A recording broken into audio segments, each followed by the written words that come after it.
PIA को ईंधन की फराहमी मामूल पर न आने के बायस फ़िज़ाई ऑपरेशन मुतासिर है। कौमी एयरलाइन की आज मजमूई तौर पर 49 परवाजें मनसूख कर दी गईं। मज़ीद जानते हैं डॉन न्यूज़ के नुमाइंदे सैयद वसीम से। वसीम, कौन कौन सी परवाजें मनसूख हुई हैं?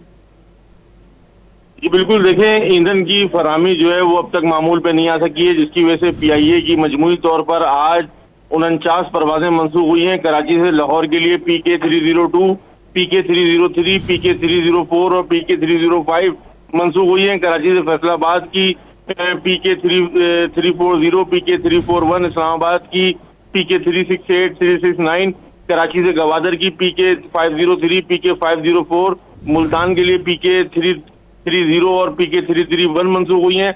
जबकि इस्लामाबाद और शारजा के दरमियान चलने वाली परवाज जो है वो PK 181, PK 182, दुबई के लिए PK 233, PK 234 भी मनसूख हुई हैं। इस्लामाबाद और गिलगित के दरमियान चलने वाली परवाज PK 601, PK 602, PK 605 और PK 606 मनसूख हुई हैं। इस्लामाबाद रियाद, इस्लामाबाद से सक्कर, इस्लामाबाद से Abu Dhabi, Lahore, Dubai, Sialkot, Sharjah, Dubai से सियालकोट, पेशावर और शारजा, पेशावर के लिए दुबई से चलने वाली और मुल्तान से शारजा के लिए चलने वाली भी मुतादिद फ्लाइटें जो है मनसूख हुई हैं, जिसकी वजह से PIA को शदीद माली बुहरान का सामना करना पड़ रहा है। जी बहुत शुक्रिया सैयद वसीम अपडेट करने के लिए।